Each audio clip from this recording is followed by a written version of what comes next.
If the New Testament was written by the apostles, is there any evidence the books can be dated to within the apostles' lifetime? And is there any evidence they were written by the people who they are credited to? We've already discussed the oral tradition of the New Testament, and that it can be reliable even up to the late dates of the Gospels.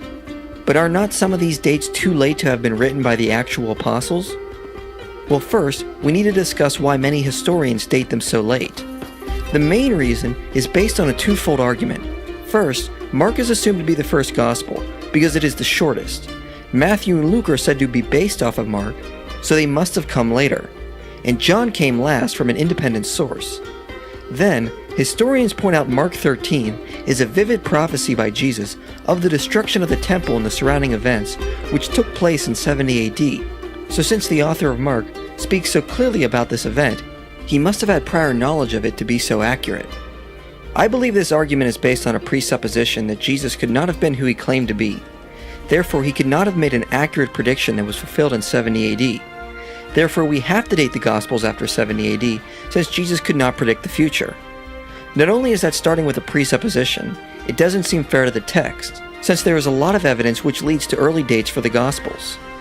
It could just be that Jesus was echoing the first destruction of the temple by Babylon, and even from a secular standpoint, atheist Maurice Casey argues extensively that Mark 13 should be dated to around 40 AD. Second, it is assumed Mark was first because it is the shortest.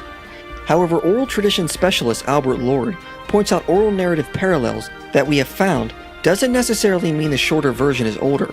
It may be the result of practical constraints. Those who argue Matthew was written first argue Mark was shortened for a Gentile audience who would not understand the prophecies of the Old Testament being fulfilled and the Jewish context Matthew constantly refers to. But that is a topic for another video. Third, there is actually a lot of external and internal evidence which suggests the Gospels were written by the men who they are credited to. Looking at the external evidence, the early church fathers are unanimous that the Gospel of Matthew was written by the disciple Matthew. Mark was written by Mark, the interpreter of Peter in Rome. Luke was written by Luke, the companion of Paul. And John was written by the disciple John.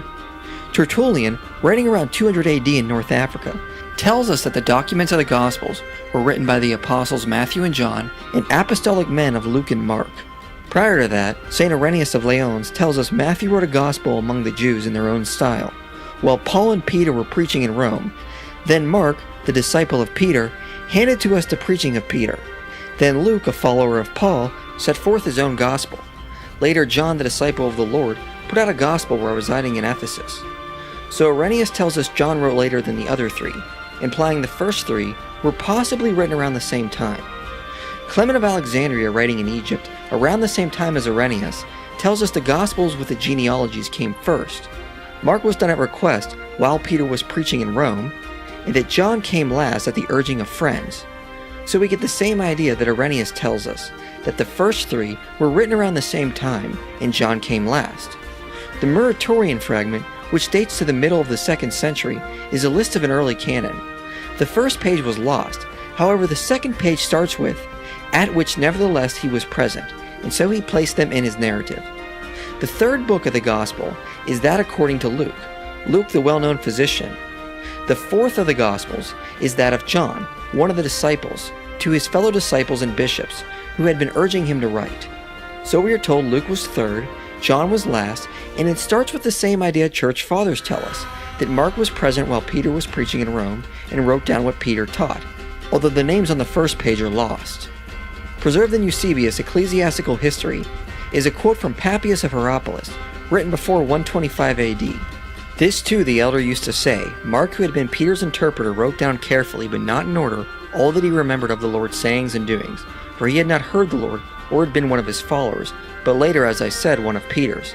Peter used to adapt his teachings to the occasion without making a systematic arrangement of the Lord's sayings, so that Mark was quite justified in writing down some things just as he had remembered them. For he had had one purpose only, to leave out nothing that he had heard, and to make no misstatement about it. He also says Matthew wrote the Logia in the Hebrew dialect. To whether Papias was referring to the Gospel of Matthew, or an older list of sayings of Jesus, sometimes referred to by scholars as Q, we do not know. Tim McGrew makes an excellent point regarding all this external evidence.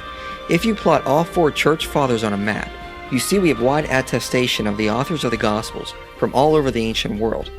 This is the kind of testimony we dream of receiving with other ancient documents.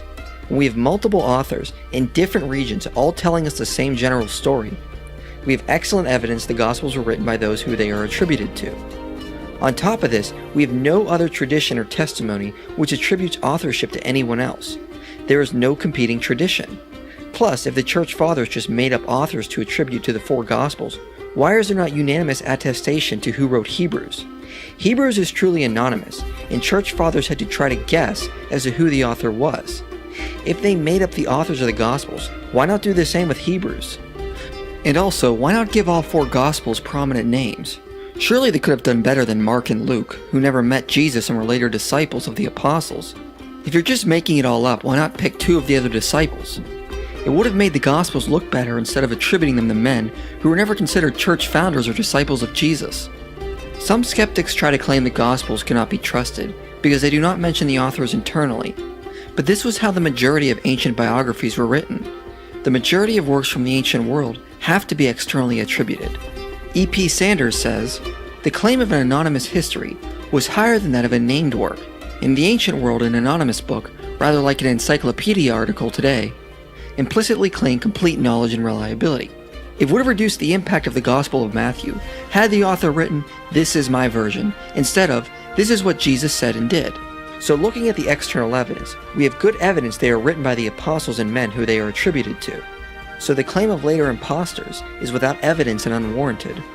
So if we compare this external authorship for the Gospels with other ancient works, we can see how much better off the New Testament is compared to these others.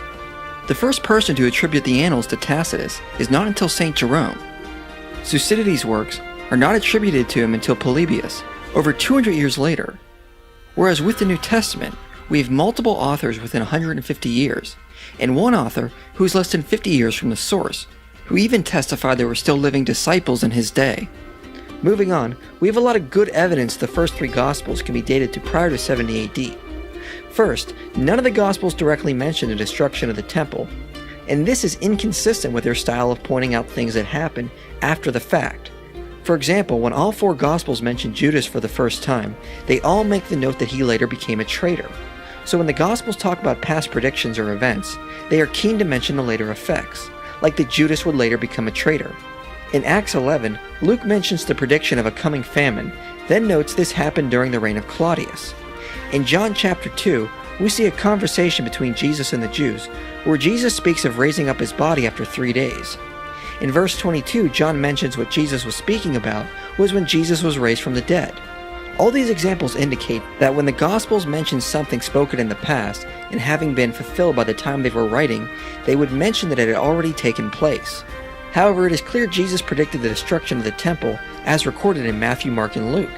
They simply mention that Jesus predicted this, yet do not indicate it has already happened. This seems inconsistent with their style of mentioning when something was fulfilled or later occurred by the time they wrote, especially with Matthew, who loved to mention Old Testament passages that were fulfilled in his lifetime. Second, the language of the Gospels and Acts indicates they were written in a pre-persecution time. In 64 AD, the first great Christian persecution began. Christians were fed to wild animals, burned alive, tortured, and crucified.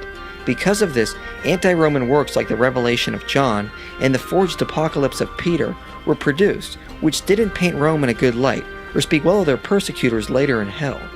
Scholars note these works represent the anguish Christians were feeling during and after great persecutions, and the new anger they now had for the Roman persecutors. However, in the Gospels and Acts, we do not see the same attitude towards Rome. Luke often paints Romans in a good light, such as a Roman who rescued Paul from dying at the hands of Jews, and another later treating Paul kindly, as well as a Roman centurion who comes to Jesus for help. Mark portrayed a Roman centurion as one of the few at the cross who understood Jesus was the Son of God. Rome is never really made out to be the enemy in the Gospels or Acts, but the focus is more on the Jewish sects, who were persecuting them long before Rome started. Thus, this indicates an early dating for these documents. Third, external and internal evidence both indicate Matthew was writing to a Jewish audience. However, the destruction of the temple in 70 AD wiped out the large Jewish population and scattered the remaining. If Matthew was written after 70 AD, to whom was he writing? There lacked a centralized group his gospel would have been directed at. Furthermore, Matthew mentions details that would only matter to a Jewish population still centered in Jerusalem, such as the field Judas hanged himself in. John Wyndham says, "Some of the apologetic, like the account of the suicide of Judas and the account of the guard at the tomb, seems of no great theological significance, yet of particular interest to those who frequented Jerusalem. It makes more sense Matthew was writing a gospel for Jews in Judea prior to 70 AD. Fourth, in Jesus and the Eyewitnesses, Richard Bauckham cites evidence that many elements of Mark fit with a community prior to 70 AD. One aspect pointed out is the Gospels are filled with names, which represent an authoritative list of witnesses people could question to verify the Gospel accounts. However, in many places in the Synoptic Gospels, many key eyewitnesses are left anonymous. Scholars like Gerd Thiessen and Craig Evans point out key witnesses were left anonymous for their protection, since they still could have been prosecuted by the Jewish authorities. For example, in Mark, we are told someone cut off the ear of a soldier in trying to protect Jesus. And in retelling of the story, he is left anonymous for his protection, since if his name was told, the Jewish authorities, who still had power in Jerusalem, could arrest him for attacking a soldier. However, by the time John is written, we find out it is Peter, thus telling us that by the time John was written, which is the last gospel, keeping Peter's identity secret was no longer necessary, as by this time the Jews had lost their power in Jerusalem. Thus the Passion narrative in Mark must be placed prior to 70 AD. As Gerd Thiessen says, only in Jerusalem was there a reason to draw a cloak of anonymity over followers of Jesus who had endangered themselves by their actions. The date could also be pinpointed. Parts of the Passion account would have to have been composed within the generation of the eyewitnesses and their contemporaries, that is, somewhere between 30 and 60 AD. Bauckham cites several other examples that Mark keeps anonymous for their protection, telling us parts of Mark were written early, and while the Sanhedrin still had power in Jerusalem. Fifth, and most importantly, look at how the book of Acts ends. The final section is a build-up to Paul's trial in Rome. Several chapters are spent building up for Paul to head to Rome and face trial. However, Acts ends with Paul arriving in Rome and the statement, he lived there 2 years at his own expense. There is no mention of his trial or if he was ever released or not. The climactic build just ends without a payoff. It is agreed Paul arrived in Rome in 60 AD based on the fact that Acts mentions a change in procurator from Felix to Festus, which dates to 59 AD. Acts records it was Festus that sent Paul for trial in Rome. Thus, if Acts ends 2 years later with Paul still waiting for trial in Rome, it would seem that is when Acts was completed.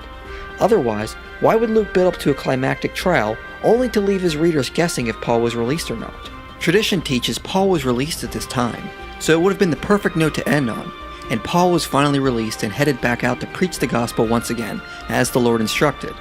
So the likely possibility is that Acts was completed before the trial, which probably disappointed his readers, but is good historical data for us today. Luke also begins Acts by mentioning this is his second book. Therefore, his gospel would have been written before Acts and before 62 AD. This would imply Mark was also written earlier, since Luke was mostly based off of Mark.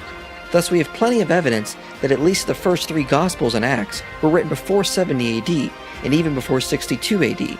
Therefore, from internal and external evidence, we can estimate when they were completed. Church fathers tell us Mark was written in Rome and is the account of Peter's preaching. Emperor Claudius expelled the Jews from Rome in 49 AD, but the decree would have ended in 54 AD when Claudius died. This would have allowed Peter and Mark to go to Rome and preach. However, Peter probably didn't go to Rome right away, since Paul's letter to the Romans, which is dated to 56 AD, doesn't mention or greet Peter. Yet Paul greets dozens of others by name. It is unlikely he would have left Peter out. Thus, Mark was most likely written after 56 AD, when Peter would have arrived, so probably between 57 and 60 AD. Luke mentions he gathered sources for his gospel in the first chapter, which most likely would have happened while Paul was in prison under Felix in Judea. This would have allowed Luke to acquire the sources for his Gospels by speaking and meeting with the early church. However, internal evidence indicates Luke relied heavily on Mark. Therefore, completion would not have happened until Paul and Luke arrived in Rome, where he could draw from Mark the account of Peter and his own sources to finalize a Gospel between 60 and 62 AD, as well as write Acts. Now, Eusebius cites a tradition that Peter went to Rome in the 40s under Claudius to deal with the heretic Simon Magnus. It is possible Mark was with him there, and Mark could have written as early as the 40s. This would tentatively move Luke back as well. However, neither of these are necessary and it lacks extensive data. Whether Matthew existed prior to Mark or is based off of Mark is debatable. Most scholars believe Matthew was based on Mark. However, from external evidence, there is a possibility Matthew was the first gospel written. Early church historian Eusebius places Matthew as early as 41 AD. However, other church fathers like Irenaeus seem to suggest a later date. Therefore, Matthew was probably written in Judea somewhere around the 50s and 60s in Aramaic, and was later translated in Greek. Some internal evidence may suggest John was written before 70 AD. John 5:2 speaks in present tense of a sheep gate by a pool in Jerusalem, which would not have been there if John was writing after 70 AD. However, external evidence suggests John was written after his exile, and after he completed Revelation.